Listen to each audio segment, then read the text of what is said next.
Road ఇవతల grammar స్కూల్లో. అదేవిధంగా వారి తర్వాత నిజాం కాలేజీలో గ్రాడ్యుయేషన్ చేశారు. నేను కూడా కొద్ది కాలం తర్వాత నేను కూడా అక్కడే చేస్తున్నాను. కాబట్టి అందుకే హైదరాబాద్ బిడ్డ అనే మాట వాడతాం. ఓట్ల రాజకీయం వేరు, ప్రజల రాజకీయం వేరు. మేము ఓట్ల రాజకీయంలో వెనుకబడ్డా ప్రజల కోసం జరిగే పోరాటంలో మాత్రం ముందున్నాం, ప్రజల మనసులో ఉన్నామని ఆయన ఒకసారి చెప్పిన మాట నాకు బాగా గుర్తున్న మాట. నాయకులుగా పాలకులుగా ఉండి పోరాటాలంటే తెలియని వారు ఎందరో ఉండొచ్చు. ప్రజలంటే కేవలం ఓటు బ్యాంకులుగా మాత్రమే చూసేవారు ఇంకెందరో ఉన్నారు. కానీ ఉన్నత చదువులు చదువుకున్న ఒక కుటుంబంలో, స్వయాన మేనమామగా ఒక ఐఏఎస్ ఆఫీసర్గా ఉన్న ఒక కుటుంబంలో పుట్టి అణగారిన వర్గాల కోసం ప్రశ్నించే గొంతుకగా ఎదిగిన వ్యక్తిత్వం చాలా గొప్ప విషయం అని చెప్పక తప్పదు.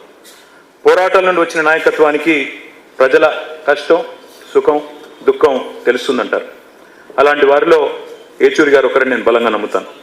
తిట్లు, బూతులు, రోత మాటలు రాజకీయంగా చలామణి అవుతున్న ఈ రోజుల్లో ఏచూరి గారి హుందాతనం ఒక అద్భుత పాఠం భవిష్యత్ రాజకీయ నాయకులకనే మాట కూడా చెప్పక తప్పదు.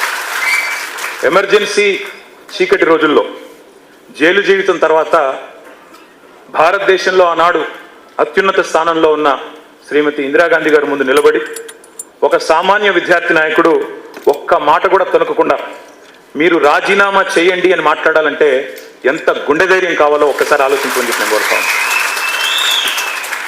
రాజ్యాంగాన్ని రాజకీయాల కోసం అపహాస్యం చేస్తున్న ఈ రోజుల్లో నిజంగా రాజ్యాంగాన్ని బలంగా నమ్మిన, త్రికరణ శుద్ధితో నమ్మిన వ్యక్తి సీతారాం ఏచూరి గారు. Democracy is not just about elections, it is about dissent, debate and the right to question. ప్రశ్నించడమే ప్రజాస్వామ్యం అని గుండెల నిండా నమ్మిన వ్యక్తి ఏచూరి గారు. పదవులతోనే కీర్తి వస్తుంది అనుకునేవారు కొందరు ఉంటారు.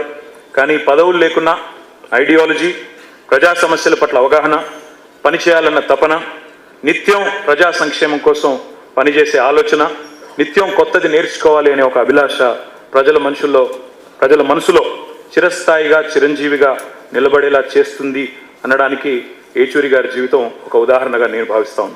మా పార్టీలు వేరు కావచ్చు, మా సిద్ధాంతాలు వేరు కావచ్చు. మీరు గతంలో తెలంగాణ రాష్ట్ర ఏర్పాటు విషయంలో భిన్నాభిప్రాయాన్ని ప్రకటించవచ్చు. వారితో నాకు పరిచయం కూడా తక్కువే కావచ్చు. కానీ ఉద్యమాల నుంచి వచ్చిన బిడ్డలుగా మా బంధం రక్త సంబంధంగానే ఉంటుంది. తప్పకుండా ఆ భావన మాలో బలంగా ఉంది. బతికున్నంత వరకు ప్రజల కోసం బతకడమే కాదు, చనిపోయాక కూడా తన దేహాన్ని భవిష్యత్తులో ఈ దేశ ప్రజానీకానికి వైద్యం అందించే డాక్టర్లకు ఉపయోగపడాలనే ఏచూరి గారి ఆశయం చాలా గొప్పది. వారు గొప్ప మాట చెప్పారు, when democracy is threatened, silence is complicity. అంటే ఒక మాటలో తెలుగులో ప్రజాస్వామ్యం ప్రమాదంలో పడ్డప్పుడు మన మౌనం అనేది చాలా ప్రమాదకరం అనే మాట వారు చెప్పారు.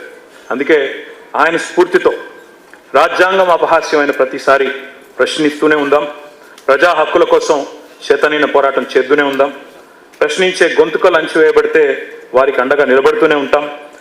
అదే మనందరం కూడా ఏచూరి గారికి మనస్ఫూర్తిగా ఇవ్వగలిగే నివాళి అని నేను భావిస్తా ఉన్నాను. నమ్మిన సిద్ధాంతానికి ఆఖరి వరకు కట్టుబడి పోరాడిన సీతారాం ఏచూరి గారి జీవితం మాలాంటి కొత్త తరం నాయకులందరికీ కూడా ఆదర్శం. ఒక్క మాట చివరిగా చెప్పి నేను ముగిస్తాను. If I ever feel last in the battle, I will look at Sitaram Yechury garu for inspiration. Lal salam, comrade. Thank you.